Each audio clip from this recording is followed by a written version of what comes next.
आज आपण अगदी पारंपरिक पद्धतीने बनवली जाणारी आळूची पातळ भाजी किंवा ज्याला आपण आळूचं फतफद म्हणतो ती भाजी आपण आज इथे करणार आहोत। अजिबात कशाला खवखव लागणार नाही। ही पातळ भाजी तुम्ही नक्की करून बघा। आंबट गोड तिखट चवीची ही भाजी वाफवत्या गरमागरम भातासोबत खूपच छान लागते।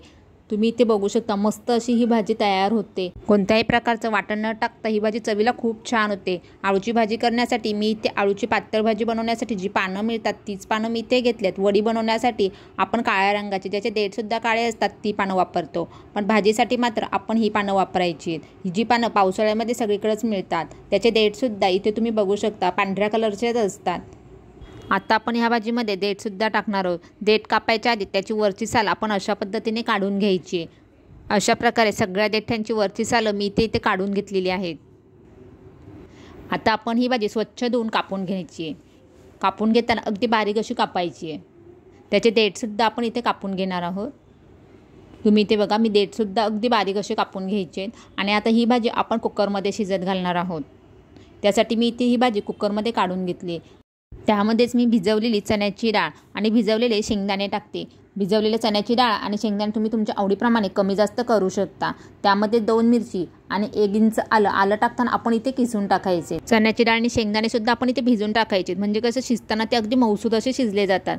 आणि चिंच टाकल्यामुळे ही भाजी आपल्या घशाला खात नाही, त्यामुळे ही भाजी शिजत असताना त्यामध्ये आपण चिंच टाकायची आणि भाजी बुडेल इतपत पाणी टाकून कुकरचं झाकण लावून याच्या 4 ते 5 शिट्ट्या करून भाजी भरपूर अशी शिजवून द्यायची। तुम्हाला हवं असेल तुम्ही पातेल्यात शिजत ठेवली तरीसुद्धा चालेल। तुम्ही इथे बघू शकता मस्त अशी आपली भाजी शिजलेली आहे, पण भाजी एकीकडे आणि पाणी एकीकडे असं झालेलं आहे। त्यासाठी ही भाजी आपण इथे गरम असतानाच मोडून घ्यायचे। मोडण्यासाठी मी इथे रवी घेतली। रवीने ही भाजी पटकन अशी मोडली जाते आणि ही भाजी गरम असतानाच मोडायची, म्हणजे पटकन अशी मोडली जाते।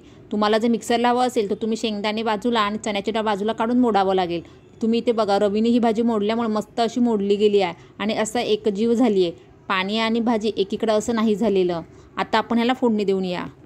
ते मी तेल गरम करत ठेवले, त्यामध्ये 1 चमचा जिरा छान फुलल्याच्या नंतर त्यामध्ये 10 ते 12 लसणाच्या पाकळ्या ठेचून घेतल्या। ह्या भाजीमध्ये आपण लसूण थोडा जास्त वापरायचे। आलं आपण भाजी शिजत असतानाच टाकले, त्याच्यामुळे आपण इथे आलं नाही टाकणार आहोत।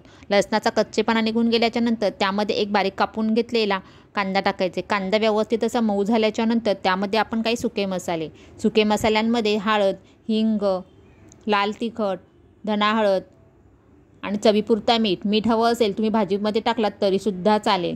आता हे तेलामध्ये व्यवस्थित असं परतून घ्यायचे। त्यामध्येच आता आपण 1 छोटा चमचा गरम मसाला व्यवस्थित असं परतून घ्यायचे। सर्व मसाले आपल्या तेलामध्ये व्यवस्थित असं परतून घ्यायचे। आता आपण त्यामध्ये शिजवून घेतलेली सगळी भाजी टाकायची, मिक्स करून घेऊयात। आणि ही भाजी आपण आंबट गोड तिखट चवीची करणार आहोत, त्यामुळे ह्या भाजीमध्ये मी 1 चमचा किसून गूळ टाकते। तुम्हाला जर गोड नको असेल तुम्ही गूळ नाही टाकलात तरीसुद्धा चालेल, पण हे आळूचं फतफद आंबट गोड तिखट चवीचं खूप छान लागतं। आता आपण बारीक गॅस करून ही भाजी 15 मिनिटापर्यंत शिजत ठेवणार आहोत। आळूचं फतफद करताना पानांसोबत आपल्याला देठसुद्धा वापरायचे, कारण देठांमुळेच ही भाजी चवीला चांगली लागते। आणि ही भाजी शिजत असतानाच आपण त्यामध्ये चिंच टाकायचं, म्हणजे घशाला ही भाजी अजिबात खात नाही। तुम्ही इथे बघू शकता मस्त अशी इथे आपली भाजी तयार झालेली आहे। कोणत्याही प्रकारचं वाटण न टाकता सुद्धा ही भाजी चवीला खूपच चांगली होते। ह्या पद्धतीने तुम्ही भाजी एकदा नक्की करून बघा। आणि तुम्हाला जर ही रेसिपी आवडली तर रेसिपीला एक लाईक करा, चॅनलला सबस्क्राईब करून व्हिडिओ शेअर करा।